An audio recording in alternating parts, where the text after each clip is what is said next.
Aloha and bonjour, and welcome back to the Aloha Indian channel. I'm Open Door. You can call me OD. Okay, creative cleaners. You've beat every level on No Hope. You've unlocked every Zwat that is available. You've unlocked every cosmetic that is available. So what is left to accomplish in Back4Blood? Well, finally, Back4Blood has a real endgame, and it is fire. On the most recent update, there's a new mode called Trials of the Worm. I am really into it. So I'm going to explain the difficulty of this new mode and how to manage the corruption modifiers in it. Let's jump into Trials of the Worm, and I'll explain a little bit about how to scale the difficulty. This build is based around Heng. So this is the offline mode. You can play an offline with bots. If you're coming from No Hope, the first thing I would suggest is trying to crank up to Legendary and then the player stack to the max. This will give you a multiplier of 31. This isn't actually going to give you the highest score, but I feel this is the best way to come from finishing No Hope to see what the difference is here. The Legendary difficulty is everything you're used to in No Hope, all the constraints there, plus even more. Friendly fire, ridden strength, things are cranked up to dangerous, even past No Hope. The player corruption modifier adds lots of stamina loss, lots of loss of your pockets, but it makes up for it by giving you extra mementos. The mementos you collect are going to be extremely important. Each of the mementos is very valuable. They will add over 10,000 to your total score. So we have to max player difficulty out to get the maximum mementos. But this is increasing the cost of our vendor stuff. It is reducing our stamina. It is increasing environmental damage. It is making the game much, much harder. We did our first few complete runs with this set of modifiers, and it is manageable. You're used to the constraints already of No Hope. You have no revives. You have no free charges on your med stations. So you're used to all that. This is where we started. We did a pretty clean run. I think we only missed 2 secondary objectives, and our score was around 700,000. Once we had perfected that, we added a new player who'd been hitting scores over 1 million, and we found that with their advice, it's really easy to hit 1 million points if you start cranking everything but the difficulty. Crank all these, and it puts us at, again, at a 31.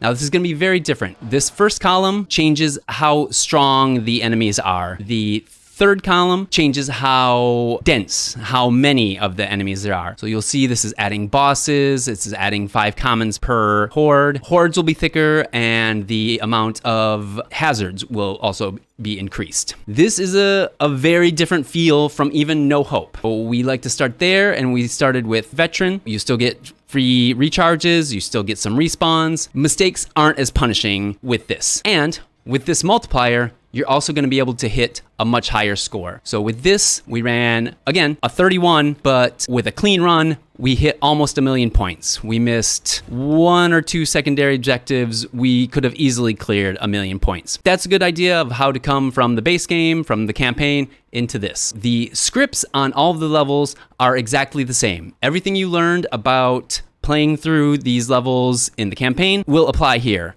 The hold-offs are the same, the boss spawns are the same. There's just more of them if you maximize that third column. Now, one of the most difficult things to adjust to when you max the player difficulty is that you lose extra lives. You start with negative lives, and at the max setting, you lose your pockets. You won't have a utility slot, you won't have a support slot, and you won't have an offensive slot. The team has to compensate for that and make up for it in their card composition. Here are 12 cards that must be on the team somewhere, and a couple of them we even want multiples of. Needs of the many and life insurance. We want 2 needs of the many and everyone running their own life insurance. We want the life insurance because of the reduced in-cap trauma, because people are going to go down, and we need as many lives as possible because heals, free lives, and healing stations are going to be few and far between. The next 3 can be divided up between 3 of the players. You probably don't want your melee tank to be taking any life reduction cards, so these are better distributed between the other 3 players. So we've got tool belts, so we have an extra quick slot for everybody. everybody. Surplus pouches, so we have an extra offensive inventory item for everybody. And box of bags, so we have a support kit so people can carry medical items again. After that, an incredibly useful team card is Bomb Squad. We just added a new member to our pickup group, and they thankfully suggested we run this once we started running on that higher multiplier with the middle columns maxed. Bomb Squad not only gives you 25% explosive damage, it gives you 20% stacking explosive resistance. I hadn't really considered this before, but once we get into the higher difficulties, the exploding heads and the exploders, all those things are going to be doing a lot more damage, especially because the damage multipliers are going up in the modifiers. With 80% explosive trauma resistance, we will be in a lot better shape. You can throw on a hazard suit there, and that will put us over 100. This makes a huge difference. Mainly, we're bringing this for the explosive resistance. Next, one we've talked about a lot on my builds is Ammo for All.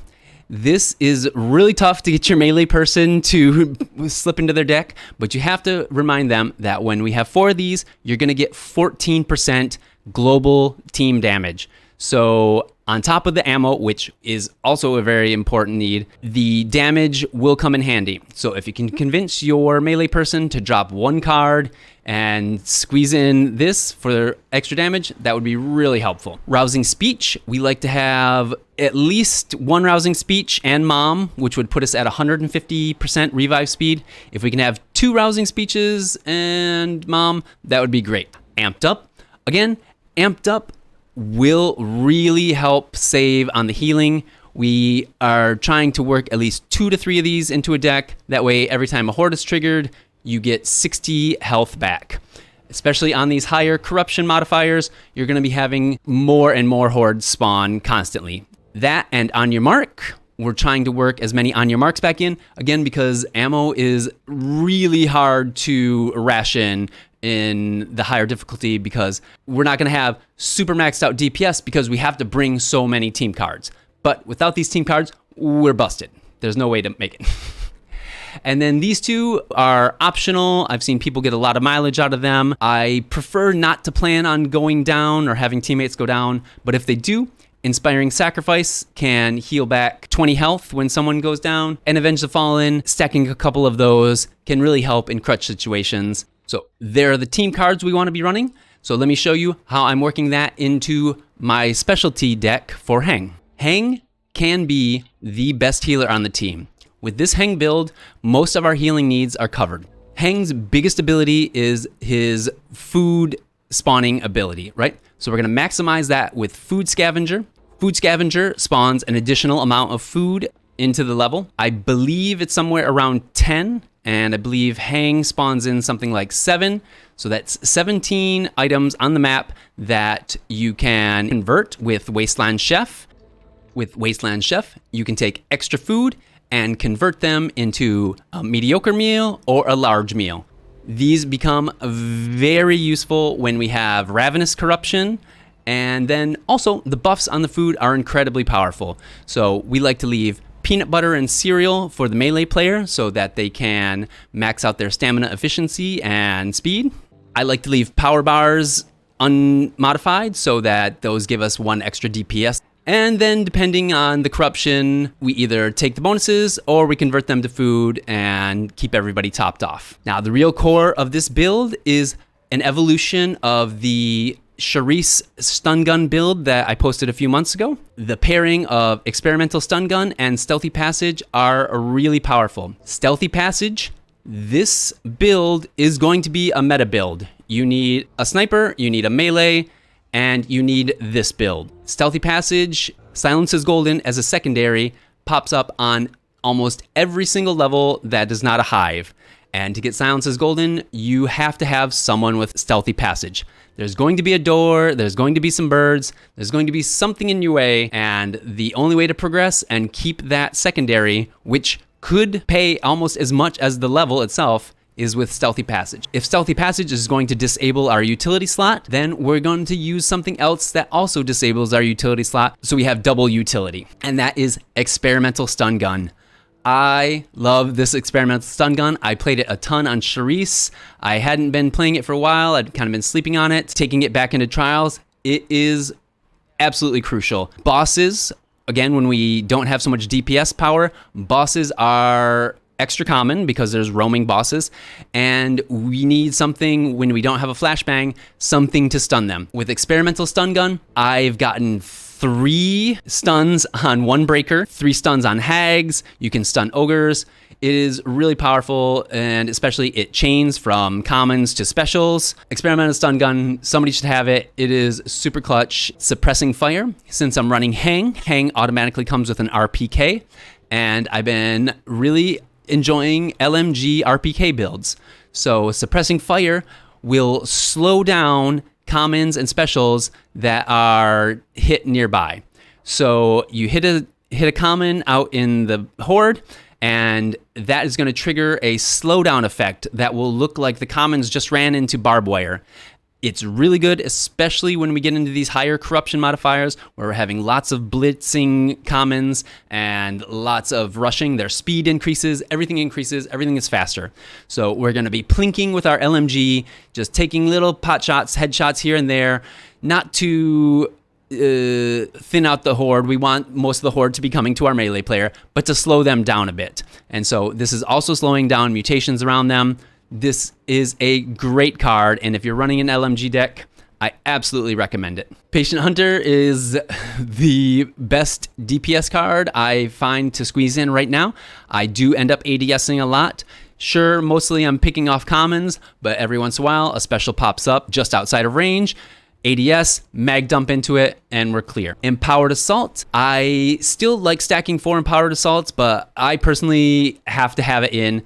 Having those guaranteed stumble shots every time you kill a mutation is super clutch. Ammo for all, again, it's really helpful if everybody can squeeze in ammo for all. That gives us 14% global team damage and 40% ammo, which is huge because the modifiers also reduce our total ammo. Ammo belt, I like to have this specifically for the LMG build because the LMG is going to be using a ton of ammo. And also the experimental stun gun, even though you only have to refill it when you get a hit and lose the charge, it still uses quite a bit of sniper ammo. So if you have a sniper on your team, you don't want to be taking too much of their ammo. Ammo belt helps keep your capacity as high as possible, and we always need that reload speed on LMG RPKs. Now the rest of these are going to be the team cards that I talked about previously. Needs of the many, surplus pouches, box of bags. I have someone else running tool belts so that I don't have so much of a negative life hit. Bomb squad, again, for the explosive resistance, and amped up to get those free heals coming in on every horde. There's the deck that's been working really well for us. I do know that experimental stun gun works with Pinata.